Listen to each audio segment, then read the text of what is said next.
Hello friends, again welcome with chapter 4 sorting of materials चाहिए या things. जो chapter का नाम था वस्तुओं का वर्गीकरण या वस्तुओं का वर्गीकरण, इस चैप्टर का नाम था, जिसमें हमने कुछ चीज़ें डिस्कस कर ली थी।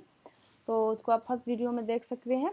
सेकंड वीडियो में हम स्टार्ट करते हैं चैप्टर 4 के सेकंड हेडिंग से। चैप्टर 4 का सेकंड हेडिंग क्या है?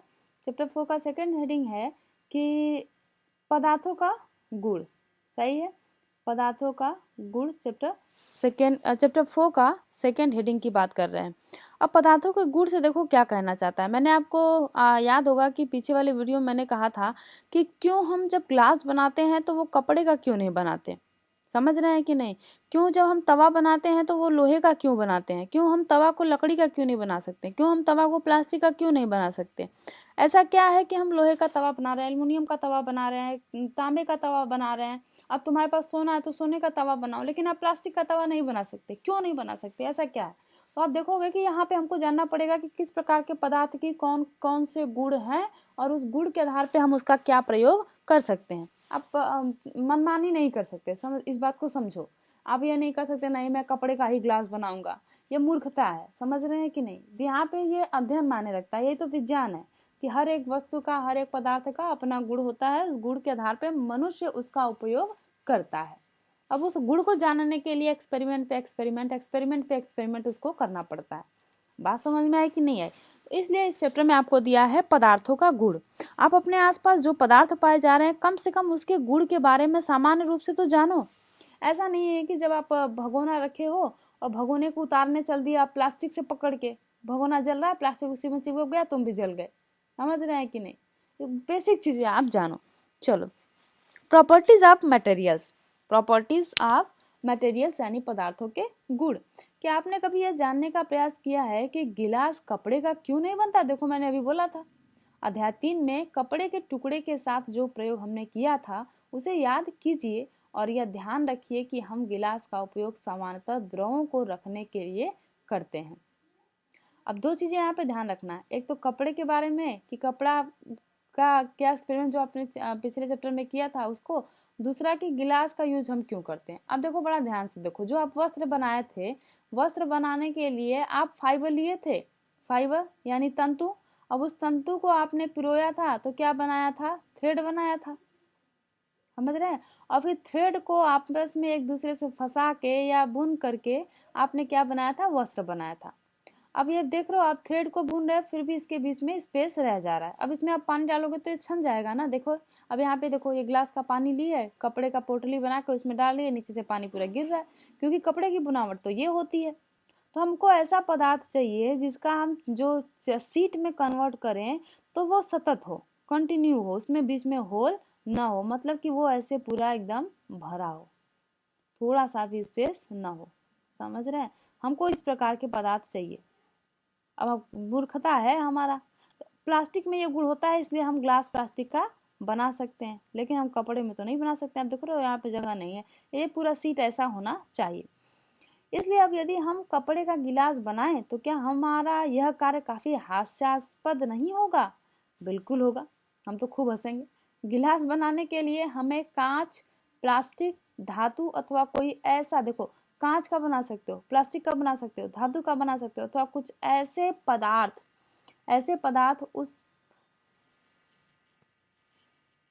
पदार्थ चाहिए जो जल को रोक सकता हो। इसी प्रकार खाना पकाने वाले पात्र बनाने के लिए कागज का उपयोग करना भी कोई बुद्धिमानी का कार्य नहीं है। अब कागज का तवा बनाओगे, कागज का भगोना, कागज का कुकर बनाओगे, रखो गैस पे, देखो या पानी डालो उसमें, तब हम यह देखते हैं कि हमारे द्वारा किसी वस्तु को बनाने के लिए किसी पदार्थ का चयन किया जाना चाहिए। क्या किया जाना चाहिए? चयन किया जाना चाहिए। उस चयन करते समय उस पदार्थ के गुण तथा उपयोग की जाने चयन किया जाना चाहिए। और चयन किस पर डिपेंड करता है? देखो यहाँ से देखो, तब हम यह देखते हैं कि हमारे द्वारा किसी वस्तु को बनाने के लिए किसी पदार्थ का चयन किया जाना उस पदार्थ के गुणों, देखो यहाँ पे, उस पदार्थ के गुणों तथा उपयोग की जाने वाली वस्तु के प्रयोजन पर निर्भर करता है। यहाँ पे दो चीज, एक तो हम गिलास किस उद्देश्य के लिए यूज कर रहे हैं ये मायने रखता है, वस्तु का उपयोग किस उद्देश्य के लिए कर रहे हैं वो मायने रखता है, किस प्रयोजन के लिए। दूसरा कि अब उस प्रयोजन को कौन से पदार्थ का, उस प्रयोजन को पूरा करने के लिए किस पदार्थ के पास ऐसा गुण पाया जाता है। तो एक तो आपको पदार्थ का गुण पता होना चाहिए, दूसरा जो वस्तु आप बना रहे हो किस उद्देश्य के लिए बना रहे हो ये पता होना चाहिए। वस्त्र आप किस उद्देश्य के लिए बना रहे हो, अब देखो यहाँ पे जानने के समझने के लिए देखो, यदि वस्त्र आप वर्षा से भीगने से बचने के लिए बना रहे हो तब कॉटन का वस्त्र बनाना तो मूर्खता है, समझ रहे हो कि नहीं। तब हम कॉटन का वस्त्र नहीं बनाएंगे, तब हम प्लास्टिक का कोट किया हुआ वस्त्र बनाएंगे, समझ रहे हैं कि नहीं। क्योंकि वहाँ पे वस्त्र का प्रयोजन क्या है, वर्षा से बचना। लेकिन यदि आप गर्मी से बचना चाहो तो गर्मी से बचने के लिए जो आप वस्त्र बनाओगे उसको आप प्लास्टिक का नहीं बनाओगे, क्योंकि ये प्लास्टिक आपके अंदर के पसीने को बाहर निकलने नहीं देगा, उबल जाओगे, उमस के मारे मर जाओगे। तो अब आपके लिए ऐसा कपड़ा चाहिए जो अंदर की गर्मी को बाहर जाने दे, बॉडी की गर्मी को बाहर जाने दे। तो सबसे बेहतरीन, और पसीना भी सोख ले, सबसे बेहतरीन क्या है, कॉटन। तो यहाँ पे दो चीज मायने रखा कि जो हम वस्त्र या वस्तु बना रहे हैं वो किस प्रयोजन के लिए बना रहे हैं। दूसरी चीज, जब हम किसी वस्तु को जिस चीज से बनाते हैं वो पदार्थ है, तो इसके लिए किस पदार्थ में किस प्रकार का गुण होता है, पदार्थ का ये गुण भी आपको पता होना चाहिए, समझ रहे हो कि नहीं। यही चीज ये कहने की कोशिश करा, ये एक लाइन। अतः पदार्थों के वह सब गुण क्या है जो उसके उपयोग के लिए महत्वपूर्ण होते हैं। तो क्या हम अलग अलग पदार्थ चूज करें और सबका स्टडी करें, प्लास्टिक का अलग अध्ययन करें, लोहे का अलग अध्ययन करें, एल्युमिनियम का अलग अध्ययन करें, शीशे का अलग करें, और तेल का अलग करें, गैस का अलग करें, सबका अलग अलग, ऑक्सीजन का अलग करें, कार्बन डाइऑक्साइड का अलग करें, नाइट्रोजन का अलग करें, जल का अलग करें, घी का अलग करें, समझ रहे हैं कि नहीं। इतना ज़्यादा पदार्थ, इतना ज़्यादा चीज़ें हैं कि आप सबका अलग अलग अध्ययन करोगे तो ये बहुत लंबा टाइम टेकिंग हो जाएगा, और जब टाइम टेकिंग होगा तो हम उसका प्रॉपर यूज़ नहीं कर पाएंगे। तब हम क्या करना शुरू करेंगे, हम क्लासिफिकेशन करना शुरू करेंगे, वर्गीकरण करना शुरू करेंगे। क्या वर्गीकरण, कि क्या पदार्थ, कुछ ऐसे पदार्थ भी हो सकते हैं जो एक समान दिखते हों, तो एक समान दिखने वाले को अलग कर दो। कुछ ऐसे पदार्थ होंगे जो कठोर होंगे और कुछ मुलायम होंगे, उसको एक तरफ कर दो। कुछ ऐसे पदार्थ होंगे जो जल में घुल जाते होंगे, कुछ ऐसे होंगे जो जल में नहीं घुलते होंगे, उसको अलग कर दो। कुछ ऐसे पदार्थ हैं जिसके होकर प्रकाश आर पार जा सकता है, उसको अलग कर दो। कुछ ऐसे पदार्थ हैं जिससे होकर प्रकाश आर पार नहीं जा सकता, उसको अलग कर दो, समझ रहे हैं। कुछ ऐसे पदार्थ होंगे जिसको गर्म करो तो पूरा का पूरा एक सिरा गर्म करो, पूरा दूसरा सिरा भी गर्म हो जाता है। कुछ ऐसे पदार्थ भी होंगे जिसका एक सिरा गर्म करो तो एक ही सिरा ही गर्म रहता है, पीछे का सिरा गर्म नहीं होता है। कुछ ऐसे भी पदार्थ होंगे। तब हम ऐसे जैसे जिस पदार्थ में इस प्रकार का गुण पाया जाएगा, हमको उस समूह में रखते हुए चले जाएंगे। यानी कि एक समूह का जो वस्तु है उसमें एक प्रकार का गुण पाया जा रहा है। तो हम वहाँ पे लकड़ी, लोहा, एल्युमिनियम, तांबा में एक देखेंगे कि ये कठोर होते हैं, ये चमकीले होते हैं। अब कठोर होते हैं तो हम गिलास इसमें से किसी का बना सकते हैं। अब इससे जब एक तो हमने पहला बेस बना लिया कि जो कठोर वस्तु है उसको हमने, जो कठोर पदार्थ है उसको हमने अलग कर लिया। अब हम गिलास लोहे का, कॉपर का, एल्युमिनियम का, सोने का,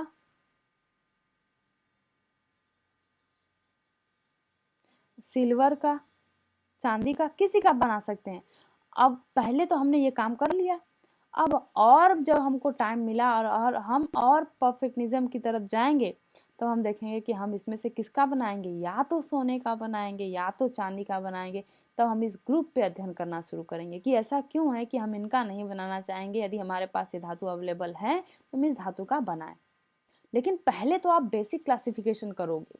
बात समझ रहे हो कि नहीं, बात समझने की कोशिश करो मैं क्या कहना चाहती हूँ। पहले आप ये ग्रुप बनाओगे कि एक प्रकार के पदार्थ किस किस प्रकार की वस्तु के लिए प्रयोग में लाए जा सकते हैं, किस पदार्थ में एक प्रकार के गुण पाए जाते हैं और किस किस पदार्थ में भिन्न भिन्न प्रकार के गुण पाए जाते हैं। ये क्लासिफिकेशन करना बहुत जरूरी है। तो आपने क्लासिफिकेशन कर लिया। अब जब क्लासिफिकेशन करना शुरू किए तो आप देखो, पदार्थ के गुण की बात करोगे तो पदार्थ का कुछ ऐसा गुण होगा जो आप प्रत्यक्ष रूप से देख सकते हो, समझ में आए, जिसका आप देख के अवलोकन कर सकते हो। ऐसे गुण को कहा जाता है भौतिक गुण, जिसका आप अवलोकन कर सकते हो। और ऐसे गुण जो, जिसका पहला तो परिभाषा क्या हो गया कि ऐसे गुण जिसका आप अवलोकन कर सकते हो स्पष्ट रूप से, ऐसे प्रत्यक्षता देख के बता सकते हो आप। दूसरा, ऐसे परिवर्तन की बात बाद में करेंगे, अभी गुण की बात करो। दूसरा, पदार्थ में कुछ ऐसे भी गुण होते हैं, पदार्थ में कुछ ऐसे भी गुण होते हैं जिसे आप नग्न आंखों से देख के नहीं बता सकते, तो वहां पे एक विशेष प्रकार के अध्ययन की जरूरत पड़ती है, कुछ एक्सपेरिमेंट की जरूरत पड़ती है। तो ऐसे गुण को हम रासायनिक गुण कहते हैं, कि वो तत्व किस प्रकार से बिहेव करता है। चलो, गुण की बात करोगे तो अभी हम बात कर रहे हैं ऐसा गुण जो जिसको हम देख के अवलोकन कर लें, क्योंकि आप क्लास 6 में आपको समझाना भी है। पदार्थ प्राय एक दूसरे से भिन्न दिखाई देते हैं, बिल्कुल हो गया पीछे कई बार। लकड़ी लोहे से बिल्कुल भिन्न दिखाई देती है, बिल्कुल सही बात है। लकड़ी में चमक नहीं होती है, लोहे में चमक होती है। अब देखो, मैं एकदम ऐसे लोहे की बात कर रही हूँ जिसमें जंग नहीं लगा है, समझ रहे हैं। लोहे को का एक सिरा आप गर्म करोगे, दूसरा सिरा गर्म हो जाएगा। लकड़ी के साथ ऐसा नहीं है। लकड़ी को जलाओगे तो इसका ज्वलन ताप अलग है, उसमें मान इसकी अलग है, और लोहे का ज्वलन ताप अलग है। बात समझ में आई। लोहे को पीट पीट के चादर में कन्वर्ट कर सकते हो, लकड़ी को पीट पीट के चादर में कन्वर्ट नहीं कर सकते, समझे। लोहा तांबे अथवा एल्युमिनियम से भिन्न दिखाई देता है। अब ये लकड़ी लोहे की बात हुई, अब लोहे की तुलना किससे कर दी है? तांबे और एल्युमिनियम से। तो रंग की बात करोगे तो ये हल्का पीला होता है, ये सफेद लेके सिल्वर कलर में होता है, और ये ब्राउन कलर में होता है। कठोरता की बात करोगे तो तीनों कठोर होता है, सही है। जिसमें सबसे ज्यादा कठोर कौन होता है? लोहा। सबसे ज्यादा कठोर कौन होता है? लोहा। तार खींचने की बात करोगे तो इन तीनों में सबसे पतला तार किसका खींच सकते हो? तांबे का। लेकिन ये तीनों की एक विशेषता भी है कि तीनों कठोर हैं। बात समझ। तीनों को गर्म करेंगे एक सिरा तो दूसरा सिरा गर्म होगा इनसे, यानी लोहे से बनी कोई वस्तु है, उसका एक सिरा गर्म करोगे दूसरा गर्म हो जाएगा। ठीक तांबे के साथ है, ठीक एल्युमिनियम के साथ है, ये गुण इनमें समान है। विद्युत का प्रवाह करोगे तो तीनों में विद्युत का प्रवाह होगा। बात समझे। तीनों में चमक होती है, लेकिन थोड़ी सी भिन्नता हो गई, परंतु फिर भी लोहे, तांबे और एल्युमिनियम में कुछ समानताएं हो सकती हैं जो लकड़ी में नहीं पाई जाती। मैंने डिस्कस कर लिया। एक्टिविटी 3 में क्या है? विभिन्न पदार्थों जैसे गत्ता, कागज का, लकड़ी, तांबे का तार, एल्युमिनियम की सीट, चाक के टुकड़े एकत्र कीजिए। क्या इनमें से कोई चमकीली दिखाई पड़ती है? अब आप बताओ। गत्ता तो दिखेगा नहीं, लकड़ी दिखेगा नहीं, तांबे का तार दिखेगा, एल्युमिनियम की सीट दिखेगी, चाक का छोटा टुकड़ा तो दिखेगा नहीं। क्या इनमें से कोई चमकीली दिखाई पड़ती है? चमकीले पदार्थों का एक समूह में पृथक कीजिए। कर लिए हम लोग यहीं पे। अब जैसे ही आपके शिक्षक प्रत्येक पदार्थ को 2 भागों में काटे, ताजे कटे, आप ये पॉइंट नोटिस करना, ताजे कटे पृष्ठों को ध्यान से देखिए। क्योंकि जब आप ये एक तार है, इस तार को आपने काट के रख दिया, यहाँ से काट दिया आपने। अब काट के आपको ने इसको रख दिया, आपने इसको हवा में रख दिया, तो वायु के साथ कुछ गैसों प्लस जलवाष्प से अभिक्रिया करके ये अपने ऑक्साइड बनाते हैं, और ये ऑक्साइड इनके चमक वाले पार्ट को धुंधला कर देते हैं। इसलिए बोला है कि ताजे कटे भाग जो रहेंगे, जो वायु से क्रिया नहीं किए रहेंगे, आप उसकी तुलना करोगे तो देखो कि ऐसे जो पदार्थ हैं, जिसको आपने ताजा कटा, जब ताजे कटे भाग का अवलोकन करोगे तो देखोगे कि इन पदार्थों में कुछ के ताजे कटे पृष्ठ चमकीले हैं। क्या ऐसा है? बिल्कुल है। इन वस्तुओं को भी चमकीले पदार्थों के समूह में सम्मिलित कीजिए। अब लकड़ी को काटोगे, कहीं से भी काटो, आज काटो, ताजा काटो, बासी काटो, यह मैटर नहीं करता है, वो रहेगा लकड़ी, उसमें किसी भी प्रकार की चमक नहीं होगी। गत्ते को काटोगे, सेम चीज। चाक के टुकड़े को काटोगे, सेम चीज। बट लोहे को, एल्युमिनियम को, तांबे को काटोगे तो ये यहाँ पे द्युति यानी चमक दिखाई देगी। क्या आप अन्य पदार्थों से में इसी प्रकार की कोई चमक अथवा द्युति देखते हैं? ऐसा नहीं है। तुलना हो गई। जैसे भी संभव हो सके किसी भी ढंग से इन्हें काटिए। ऐसा आप कक्षा में जितने भी पदार्थ के साथ कर सकते हैं करिए। अब ये देख लो आप। ये देख रहे हो, यहाँ ये वाला पोर्शन आपको दिखाया है, ये चमक दिखाई दिया है। नेक्स्ट आ जाओ। हाँ, तो आपने क्या देखा इसके ऊपर? हाँ, पदार्थों के साथ कर सकते हैं, कुछ छूट रहा है?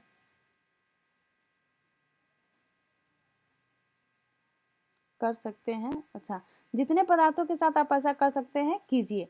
तथा द्युतिवान यानी जो जिसमें चमक होती है, तथा द्युतिहीन जिसमें चमक नहीं होती है, पदार्थों की सूची बनाइए। काटने के स्थान पर आप पदार्थों के पृष्ठों को रेगमाल से रगड़कर यह देख सकते हैं कि वे द्युतिवान है या नहीं है। रेगमाल जो बालू कागज होता है, उससे आप रगड़ दोगे धातु को तो आप देखोगे कि चमक है या नहीं है।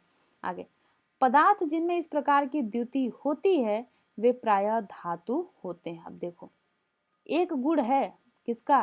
धातु का, तो आप कहोगे सीसा।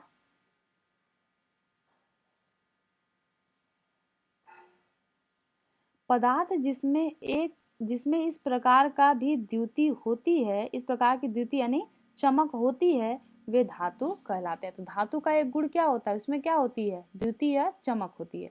लोहा, तांबा, एल्यूमिनियम तथा सोना धातुओं के उदाहरण हैं। कुछ वस्तुएं बहुधा अपनी चमक खो देती हैं और द्युतिहीन निष्प्रभ हो जाती हैं, दिखाई देने लगती हैं। ऐसा उन पर वायु तथा नमी की अभिक्रिया के कारण होता है, पीछे मैंने बता दिया। इसलिए हमें केवल ताजे कटे पृष्ठों पर ही द्युति दिखाई देती है। जब आप किसी लोहार अथवा वर्कशॉप का भ्रमण करें तो धातु की छड़ों के ताजे कटे पृष्ठों को देखने का प्रयास करें और यह देखें कि उनमें द्युति है या नहीं है। बात समझ में आई? धातु का एक गुण पता चला आपको। आपने क्लासिफिकेशन करना शुरू किया पदार्थों का, तो कुछ ऐसे पदार्थ हैं जिसमें आपको क्या दिखावट कैसा है, जिसमें चमक होती है, और जिसमें चमक होती है वो क्या होते हैं? धातु होते हैं। नेक्स्ट हेडिंग क्या है? कठोरता। जो आपने क्लासिफिकेशन किया अपने आसपास की वस्तुओं का, उसमें कुछ ऐसे होंगे जो कठोर होंगे और कुछ ऐसे होंगे जो मुलायम होंगे। जैसे चौक को आप तोड़ना शुरू करोगे तो आसानी से टूट जाएगा, लोहे को तोड़ना शुरू करोगे तो आसानी से नहीं टूटेगा, लकड़ी को तोड़ना शुरू करोगे तो आसानी से नहीं टूटेगा। जब आप विभिन्न पदार्थों को अपने हाथों से दबाते हैं तो उनमें से कुछ को दबाना, संपीड़ित करना कठिन होता है, जबकि कुछ अन्य आसानी से संपीड़ित हो जाते हैं। जैसे आप यहाँ पे ले लो, एक स्पंज ले लो, उसको दबाओ, एक लकड़ी का टुकड़ा ले लो, उसको दबाओ। धातु की एक चाबी लीजिए तथा इससे लकड़ी, एल्यूमिनियम, पत्थरों का टुकड़ा, कील, मोमबत्ती, चौक आदि अन्य कोई पदार्थ अथवा वस्तु के पृष्ठों को खरोंचने का प्रयास कीजिए। आप कुछ पदार्थों को आसानी से खरोच सकते हो। किसको खरोच सकते हो? लकड़ी पे खरोच सकते हो आसानी से? नहीं। एल्युमिनियम पे? नहीं। पत्थर के टुकड़े पे? नहीं। कील पे? नहीं। मोमबत्ती पे कर सकते हो, चौक पे कर सकते हो। ठीक, आगे। जबकि कुछ अन्य पदार्थों को इतनी आसानी से नहीं खरोचा जा सकता। वे पदार्थ जिन्हें आसानी से संपीड़ित यानी दबाया जा सके, प्रेस किया जा सके अथवा खरोचा जा सकता है, कोमल पदार्थ कहलाते हैं। जबकि अन्य पदार्थ जिन्हें संपीड़ित करना कठिन होता है, कठोर पदार्थ कहलाते हैं। एक पदार्थ का और क्लासिफिकेशन हो गया। एक क्लासिफिकेशन क्या हो गया? चमक के आधार पे। चमक के आधार पे हमने देखो, चमक एक पदार्थ का एक क्लासिफिकेशन क्या हो गया? चमक के आधार पे। चमक के आधार पे हमने क्या क्या क्लासिफाई किया? धातु और अधातु। दूसरा हमने आधार क्या बनाया? दूसरा हमने आधार बनाया संपीड़न। सही है, संपीड़न के आधार पे जिसे दबाया जा सके, जिसे न दबाया जा सके। और एक हमने बनाया कि खरोचने के आधार पे। तो हमने बनाया कि कुछ कठोर हैं और कुछ कोमल हैं। कुछ पदार्थ कठोर, कुछ पदार्थ कोमल है। सही है, आगे। दिखावट में पदार्थों में विभिन्न गुण हो सकते हैं, जैसे द्युति, कठोरता, रुक्ष, खुरदरा अथवा चिकना होना। क्या आप अन्य गुणों के बारे में सोच सकते हैं जो किसी पदार्थ की दिखावट का वर्णन करते हैं? देखने वाला यानी जिसे देख के अवलोकन कर सकते हो, उसमें क्या हो गया? चमक। सही है, और एक दबा के देख लिया आप, खरोच के देख लिए। और कुछ देखोगे, कुछ के सतह क्या होंगे? सतह समतल होंगे, कुछ के सतह एकदम प्लेन होंगे जैसे शीशा, और कुछ के सतह क्या होंगे? खुरदरे होंगे जैसे पत्थर। समझ गए? आगे नेक्स्ट हेडिंग क्या है? नेक्स्ट हेडिंग है विलेय तथा अविलेय। अब यहाँ पे देखो क्लासिफिकेशन कैसे हो रहा है। कुछ ऐसे पदार्थ हैं, चूंकि जल हमारे पृथ्वी पर ऐसा पदार्थ है जो मैक्सिमम पदार्थों को अपने साथ बहा ले जाता है और पृथ्वी का 2/3 भाग, लगभग 71% भाग क्या पाया जाता है, जल पाया जाता है। हमारे शरीर में जो भी पदार्थ हम खाते हैं वो जल में घुलता है। जल यानी पहले तो ब्लड में घुलता है, ब्लड में अधिकांश भाग क्या होता है, जल होता है। तो जल के माध्यम से ही सब कुछ घुलेगा और घुलने के बाद ये कहाँ जाता है, कोशिकाओं में जाता है।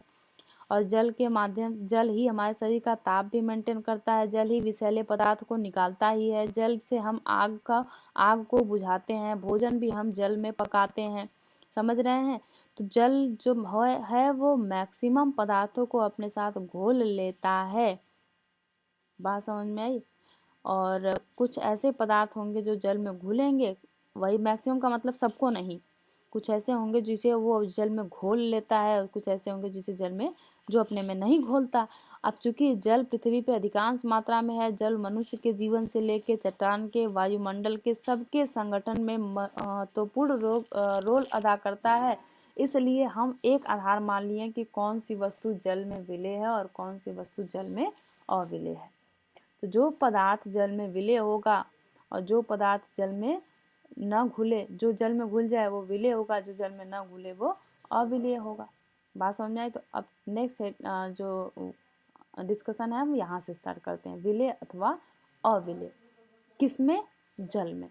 जल में क्यों, क्योंकि हमारी एक्टिविटी, हमारे क्रियाकलाप में जल का महत्वपूर्ण योगदान होता है। हम मैक्सिमम कार्य किसके इर्द गिर्द करते हैं, जल से के इर्द गिर्द। और मैक्सिमम में वायुमंडल में देखो जल का महत्वपूर्ण रोल है। जल न रहे तो वर्षा ना हो, जल न रहे तो चक्रवात ना आए, जल न रहे तो वायुमंडल में जो एसिड बन रहे हैं वो नीचे ना आए, समझ रहे हैं।